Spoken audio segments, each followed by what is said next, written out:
Rebonjour à tous. Moi, je pense qu'on est en train de revenir progressivement dans la salle de réunion plénière. Alors, j'espère que vous avez eu des échanges super intéressants avec les syllabos qui ont pitché en début de matinée. Bon, en tout cas, à titre personnel, moi, j'ai été fasciné par le niveau d'innovation et par toutes ces problématiques qui finalement se recoupent autour de quelques thématiques. On a beaucoup parlé de catalyse, on a parlé aussi de procédés avec de nouveaux électrolyseurs, avec des nouveaux photoréacteurs. On a parlé aussi d'anhydrase carbonique, qui est aussi une sorte de catalyseur, mais de catalyseur naturel. Pour en revenir au procédé, on a aussi parlé beaucoup de microfluidique et je dirais d'une manière plus générale que tout ce qui a trait à la microfluidique, tout ce qui a trait aussi à la fabrication additive, on en parlera de plus en plus dans les années à venir pour la décarbonation. C'est clairement des technologies ou des moyens de produire des éléments de cette filière CCU qui sont capitaux. Ensuite, ce qu'on ressent aussi, c'est effectivement de la part des laboratoires des recherches de financement et puis un appétit à la collaboration. Et je pense que pour ça, cette journée, c'est vraiment le bon forum pour justement être en mesure de nouer des collaborations. Et si l'envie si l'envie est là d'aller dans un projet collaboratif, après vous avez les coordonnées de nos laboratoires, vous aurez aussi les coordonnées un peu plus tard des startups, donc vous pourrez facilement prendre contact avec eux directement ou bien sinon via le club CO2. Julia, tu me rediras quand est-ce qu'on pourra redémarrer? On peut y aller, David. Ok, merci. Bon, voilà, on a quelques petites minutes de retard, mais ce n'est pas dramatique. Vous verrez sur la fin de la journée, j'arriverai à rattraper ça. Donc là, maintenant, on va passer sur le tour d'horizon des innovations et des développements de nos startups françaises. Donc, à nouveau, je fais le rappel là, pour les 5 startups qui vont pitcher. On a la main sur vos slides, donc vous n'aurez qu'à dire slide suivant et puis on passera. Donc, pour commencer, je vais accueillir Carboneo et son CEO, Dorian Julier. Dorian, c'est à vous.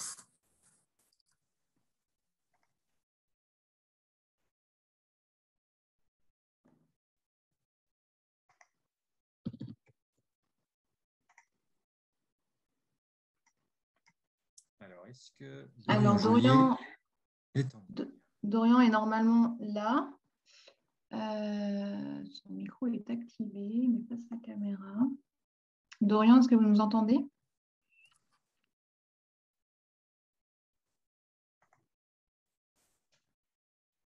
Je propose, David, qu'on commence peut-être par la seconde start-up. Oui, ça va. Donc, on va passer donc, directement à la start-up Keymode et ce sera au tour d'Olivier Bouchard, normalement, de partager les développements de cette start-up. Olivier est membre du directoire chez Keymode et ingénieur R&D. Donc, Olivier, c'est à vous. Bonjour, en fait, non, ça sera tard, Meliti. Très bien. Alors, voilà. Donc, vous avez 5 minutes, tard. Tout à fait, absolument. OK. Voilà. Bon, on y va. Quand vous voulez. On y va. Let's go. Alors, bonjour à tous. Merci de nous laisser l'opportunité. On ne voit pas les slides sur le… Pardon. Voilà. Okay. Donc, merci de nous laisser l'opportunité de vous présenter nos solutions de recyclage du CO2 en molécules valorisables dans le cadre de ces trophées de l'innovation du Club CO2. Slide suivante. Donc, quelques mots rapides sur finalement la solution Keymode. Donc, Keymode a développé des réacteurs échangeurs innovants, et on verra comment tout à l'heure, qui permettent la valorisation ou le recyclage entre guillemets du CO2 par transformation catalytique, et évidemment avec diverses applications en termes de molécules de synthèse, que ce soit des hydrocarbures synthétiques, du méthanol, etc. Important, c'est une technologie qui est made in France, c'est une technologie qui est brevetée, donc avec une dizaine de brevets à son actif.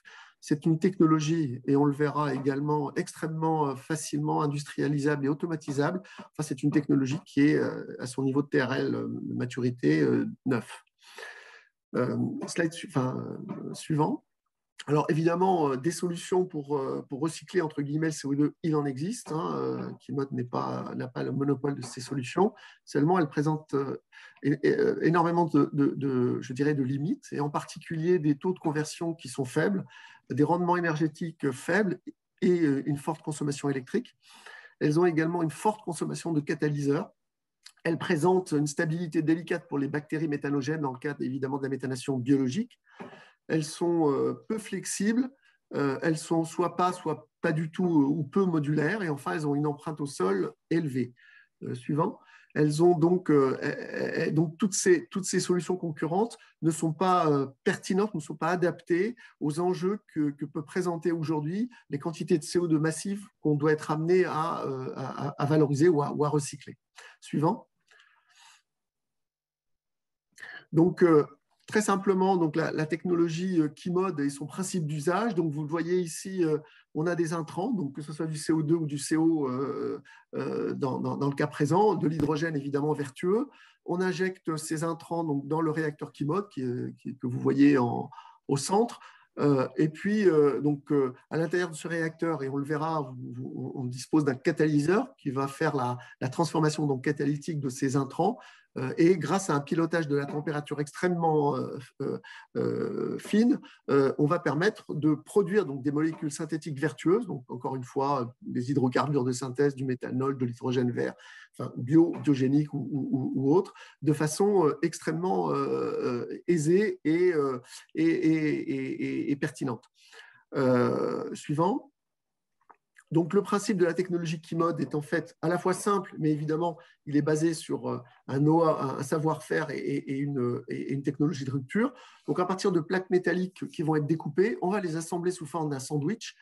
Ce sandwich donc, de plaques, ou ce bloc donc, de plaques, va être introduit dans une enceinte CIC, donc une enceinte qui permet HIP, qui permet donc d'atteindre des températures et des pressions extrêmement élevées, 1000 bars au 1000 degrés. Et donc, on va réaliser ce qu'on appelle une opération de soudage-diffusion. Donc, ce n'est pas vraiment de soudage tel qu'on l'entend avec ajout de matière, c'est vraiment une technologie qui va permettre finalement à la matière de diffuser, la matière atomique de diffuser d'une plaque à l'autre, et ce qui fait qu'on obtient au final un monobloc. Donc, vous voyez la photo du réacteur échangeur finalisé, donc un monobloc dans lequel il n'y a plus du tout de… C'est comme si c'était un monobloc qui avait été fondu en d'une seule traite. Vous voyez la coupe du réacteur, donc avec les canaux, vous voyez des canaux réactifs au centre, et puis sur le côté, vous voyez des canaux dits de pilotage de la température, dans lesquels en fait, on fait passer un fluide pour réguler la température. Suivant. Il vous restera moins d'1 minute. Quelques images donc, d'une installation que nous avons réalisée. Donc, vous voyez le côté extrêmement propre. Suivant. Voilà. Là, une photo, enfin une image qui vous permet effectivement de montrer le track record donc, et l'expérience que nous avons en Europe, donc avec des usages de CO2 divers et évidemment des produits extrêmement différents. Suivant.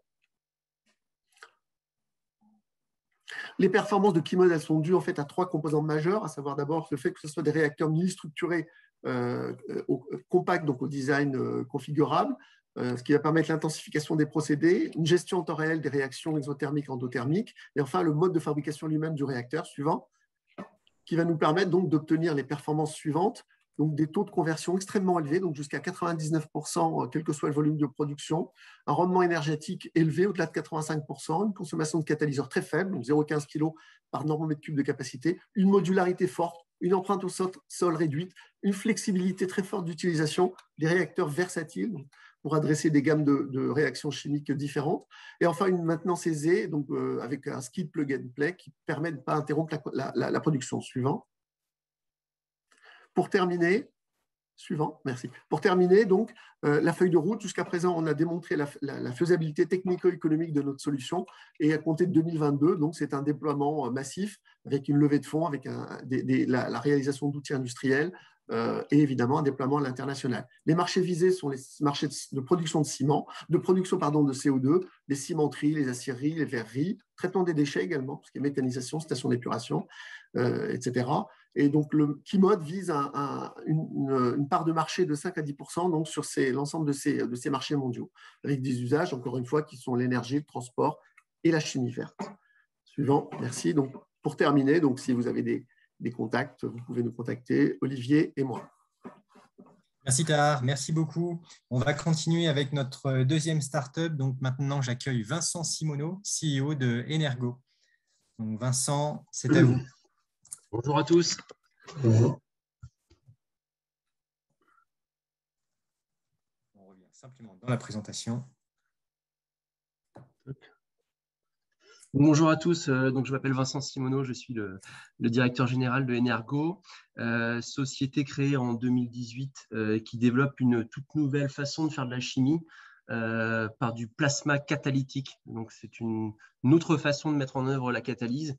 Au lieu d'activer par la température et de la pression, grosso modo, on active par un plasma froid. Est-ce qu'on peut revenir à la slide précédente qui était la slide d'introduction, s'il vous plaît? Donc, voilà, donc en gros c'est la suivante, celle de la deuxième. Voilà, super. En gros, c'est la combinaison. On a un petit bug de temps. Voilà, top, on s'arrête sur celle-là. Super. C'est la combinaison de deux briques technologiques robustes et matures que sont donc la catalyse hétérogène, que la plupart d'entre vous connaissent et dont on a parlé ce matin, et le plasma froid puisqu'il ne consomme pas d'énergie. C'est un plasma non thermique.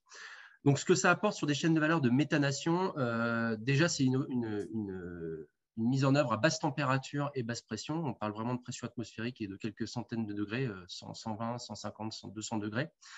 Des volumes de catalyseurs qui sont très faibles et une grosse compatibilité à la pollution des gaz, notamment au soufre, au VOC et aux halogénés. Il y a Enea Consulting, le cabinet Enea Consulting, qui a montré un gain de 40% sur les coûts de production de la molécule de méthane avec la solution Energo. La slide suivante, s'il vous plaît. Je vais vous présenter sur la slide suivante une chaîne de valeur donc de gazéification de déchets. Donc, pour ceux qui ne connaissent pas, on part de déchets, on fait une pyrogazéification de ces déchets. C'est la slide précédente. Et ça crée un gaz de synthèse qui, comme vous pouvez tous le comprendre, est assez pollué.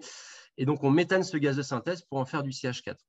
Donc, ça répond à un enjeu de valorisation des déchets qui est de plus en plus important avec l'arrêt des exports de déchets à l'étranger d'une part et l'arrêt des enfouissements d'autre part. C'est un vrai outil de carbone capture. On émet 80% moins de CO2 que les chaînes de valeur d'incinération classiques. Ça répond aussi à un enjeu de production de gaz renouvelable qui est de plus en plus prégnant. Et un gros avantage de cette chaîne de valeur, c'est qu'il n'y a pas besoin d'investissement pour le stockage ou le transport, puisqu'il suffit de se plugger sur le gaz grid pour pouvoir produire. Aujourd'hui, nous sommes à un TRL7 sur cette brique avec un démonstrateur qui a démarré du côté de Compiègne et qu'on inaugure le 20 octobre prochain. La slide suivante, s'il vous plaît. Donc, ces chaînes de valeur qu'on appelle le waste to gas, les chaînes de gazéification, devraient représenter, d'après une étude du Gas for Climate Association, 34% de la part de gaz renouvelable en 2050 et le gaz renouvelable reprendra 15% du mix énergétique global. Donc, on parle d'un trading de gaz produit par du waste to gas d'environ 30 milliards en 2050 et de 3 milliards dès 2030. La slide suivante, s'il vous plaît. Le cabinet Enea Consulting, on en a un tout petit peu parlé, a réalisé une étude de compétitivité de la solution d'Energo sur ces chaînes de valeur et on a montré un gain entre 15 et 40% sur le coût de production du méthane sur ces chaînes de valeur. La différence entre le 15% et le 40% est la possibilité de montrer à grande échelle la résistance à la pollution. Donc, on a un 15% qui est déjà noté et acquis et un potentiel à 40%. Ce qui rend effectivement le gaz produit par ces chaînes de valeur compétitif avec du gaz naturel type fossile. La dernière slide, s'il vous plaît.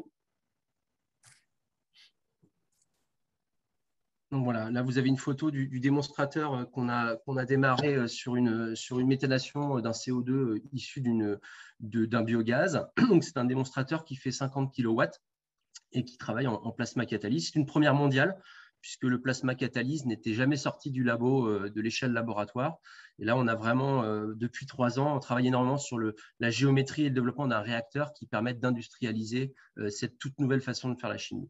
Aujourd'hui, on est en train de monter une opération de rapprochement avec un industriel, il n'est pas choisi encore, pour pouvoir jumper du TRL7 jusqu'au TRL8, puisque aujourd'hui on rentre dans des thématiques plus d'engineering et de problématiques qui sont différentes de ce que le staff d'Energo est capable de pousser. On a un staff qui est extrêmement technique, avec 3 docteurs, 3 ingénieurs. Demain, il va falloir transformer ce petit démonstrateur dans des vraies usines, et c'est un enjeu vraiment d'engineering, et on souhaite onboarder un partenaire industriel de manière exclusive pour le développement de cette technologie. Voilà, j'en ai fini avec ce petit pitch. Parfait, merci Vincent.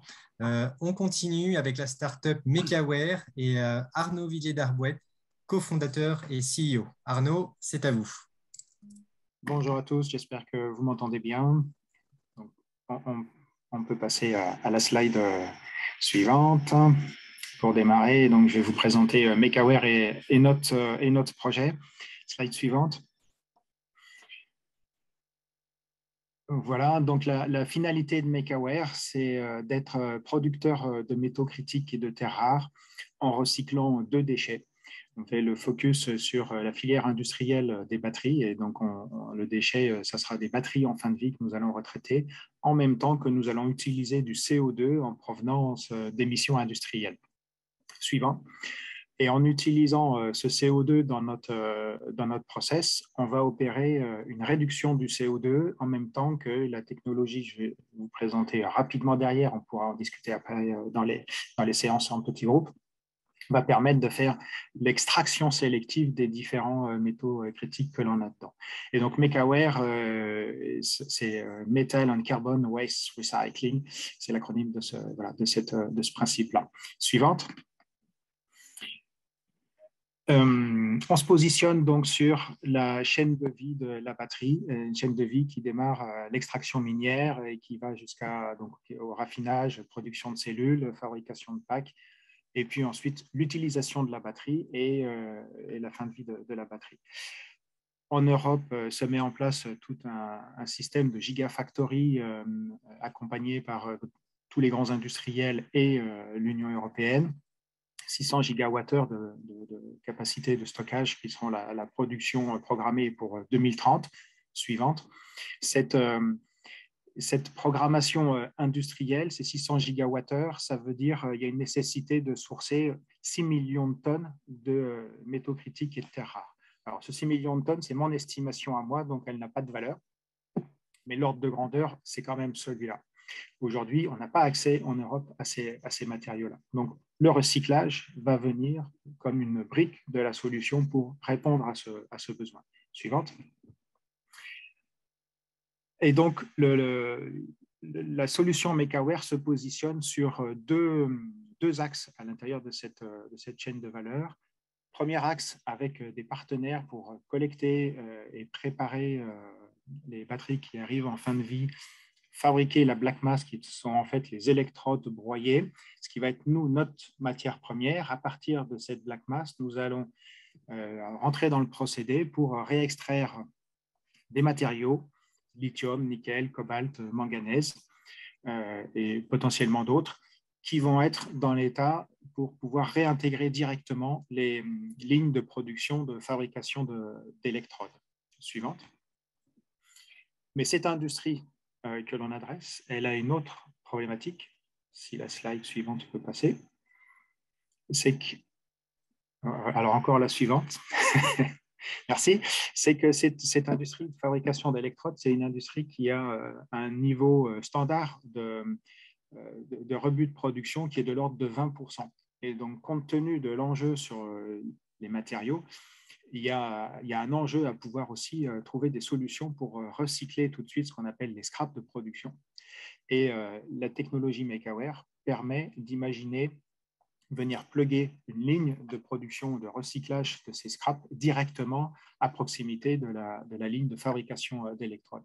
Et donc, de rapidement pouvoir refaire l'extraction des métaux critiques jusqu'à avoir le métal directement réexploitable sur la ligne de fabrication de l'électrode.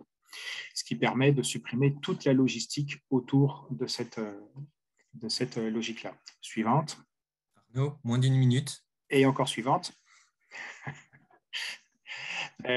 Juste notre process, là, il y a plein de CO2, donc je viendrai dans les séances après sur le détail. On utilise du CO2 brut et on est capable, et la technologie fonctionne avec du CO brut directement sorti d'émissions industrielles. Il va être épuré dans le process et on va capter, stocker une partie du CO2 de l'ordre de 700 kg par tonne quand on fait du lithium, nickel, cobalt. On a des niveaux d'extraction et des niveaux de pureté qui sont particulièrement forts en une passe de cycle. On travaille, c'est un point particulier qui fait toute la différence par rapport aux technologies existantes. On travaille à pression atmosphérique, à température ambiante, avec une technologie qui est brevetée et qui a été distinguée en 2020 aux États-Unis et en France. Suivante. Bon. Tous les avantages de la solution, mais il doit me rester 30 secondes, donc je vais aller extrêmement vite. On utilise du CO2 qui est un déchet, on capture une partie du CO2, je vous disais 700 kg par tonne de métal processé parce qu'on fabrique des carbonates. On a des pistes à stade de R&D actuellement pour faire de la valorisation de CO2 encore beaucoup plus intéressante et à beaucoup plus grande échelle. On n'a pas de retraitement d'effluents, on travaille dans des conditions douces que je vous ai expliquées, puisqu'on recircule tous les éléments. Ça permet d'avoir des lignes industrielles qui vont être agiles et on a des coûts que j'estime divisés par 2 par rapport aux technologies existantes. Suivante, c'est la dernière. Et voilà, on démarre aujourd'hui, dans 3 semaines, on reçoit notre premier démonstrateur qui va nous permettre d'arriver à TRL 5, 6. Pour se positionner donc sur l'ensemble des éléments que je vous ai expliqués sur le cycle de vie, et on prévoit notre première unité industrielle en 2024 et on est sur un modèle qui va aller vers positionner différentes unités industrielles à proximité d'un besoin pour répondre à une thématique. Slide suivante pour la fin et je vous remercie de votre attention. Vous avez la liste Merci de nos Arnaud. partenaires en bas. Voilà. Merci Arnaud, merci beaucoup. Maintenant, je vais accueillir Alain Crémer de la startup Valocarb. Bon, difficile de résumer la très riche carrière d'Alain en quelques mots. Je dirais simplement qu'il est cofondateur et président de Valocarb. Alain, c'est à vous, vous avez 5 minutes.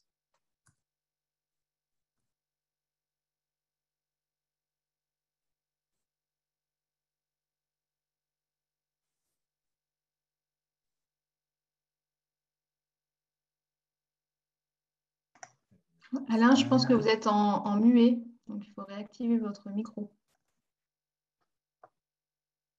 Vous m'entendez là? Voilà, c'est bon, c'est Voilà. parfait. Vous pouvez y aller. Veuillez m'excuser. La société Valocarb, créée à Bordeaux en 2016, est prête à développer sous la marque Valocarb des systèmes de captage et valorisation des gaz industriels à grande échelle selon des technologies élaborées par CO2 Nouvelle Énergie, sa société de recherche et développement créée à Bordeaux en 2010. Slide suivant, s'il vous plaît. Les technologies Valocarb. Les technologies Valocarb d'inspiration biomimétique constituent une rupture par rapport aux technologies existantes. Elles sont basées sur un système innovant de captage sélectif et de dissolution de gaz en milieu aqueux au moyen d'une matrice catalytique de captage-dissolution qui constitue le cœur du savoir-faire de Valocarb. Le fonctionnement de cette matrice, semblable à celui d'un mouvement inversé, fait appel à un grand nombre de mécanismes physico-chimiques et d'autorégulation, tous interconnectés. Le CO2 capté et dissous peut être valorisé sous différentes formes, selon le pH de la phase aqueuse de dissolution.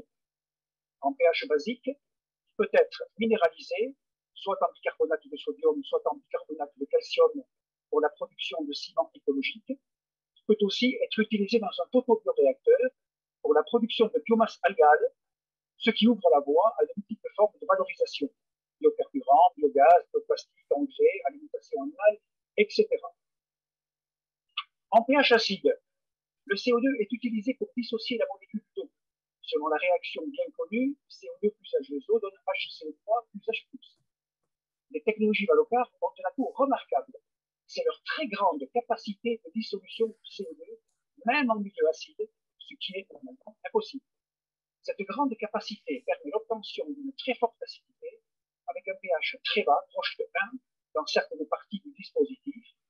Les ions H+, résultant de cette dissociation de la molécule d'eau, réagissent ensuite avec un métal présent dans la phase aqueuse pour produire de l'hydrogène. Le CO2 joue ainsi le rôle d'un vecteur de production d'hydrogène, agissant en relation avec un ensemble d'autres vecteurs présents dans cette phase aqueuse, selon des mécanismes complexes et intriqués. Slide suivant, s'il vous plaît. Slide suivant. Merci. Grâce aux technologies Valocar, le CO2 devient pour les industriels un véritable trésor dans la fumée. C'est une matière première valorisable, générant des revenus considérables, du point de départ de nouvelles filières industrielles, créatrices de nombreux emplois. En particulier, le CO2 permet la production massive d'hydrogène vert, avec un coût inférieur à 1,5 € par kilo. Les tests concluants, réalisés avec une unité mobile de démonstration sur de nombreux sites, en présence d'observateurs scientifiques et industriels, permettent de situer le degré de maturité des technologies Valocar au niveau 7, et RL7. Cliché suivant, s'il vous plaît. Les technologies Valocar présentent de nombreux avantages. Elles ne nécessitent aucune modification d'outils industriels existants. Elles fonctionnent à pression et température ambiante et sont particulièrement sobres sur le plan énergétique, faisant appel à l'énergie électrique pour les pompes à gaz et à liquide des dispositifs de captage et dissolution du CO2. Ainsi, le coût d'équipement est bas et le coût de captage est inférieur à 40 € par tonne de CO2. À partir d'une tonne de CO2, Valocar peut produire, selon la technologie utilisée, soit 500 kg de biomassacale, valorisable sous différentes formes, soit 22 kg d'hydrogène vert. Cliché suivant, s'il vous plaît. Ici, les technologies Valocar de captage-valorisation du CO2 s'adressent principalement aux sites grands émetteurs, sidérurgie, centrales thermiques, cimenteries, etc., dont les émissions annuelles peuvent se chiffrer en millions de tonnes. Il s'agit donc d'un marché planétaire au premier rang duquel se situent l'Inde et la Chine, grands utilisateurs de charbon qui est le du climat. Les quantités de CO2 captées peuvent donc être colossales, ce qui confère à Valocar un rôle majeur dans la lutte contre le changement climatique. Alain, moins d'une minute. J'ai fini là. À la suite de la COP25 qui s'est tenue à Madrid en décembre 2019 et qu'on a donc été établi avec des investisseurs et des négociations sur un fonds de fonds permettant de Alain, je vous coupe. Est-ce que vous pouvez enlever vos écouteurs et parler directement dans votre ordinateur parce que vous avez un problème de son? Est-ce que vous pouvez les débrancher? Je les ai mis parce que je vous ai... Non, c'est pas mieux, c'est pas mieux. Vous pouvez les remettre, pardon. Non, Alain, on ne vous entend plus.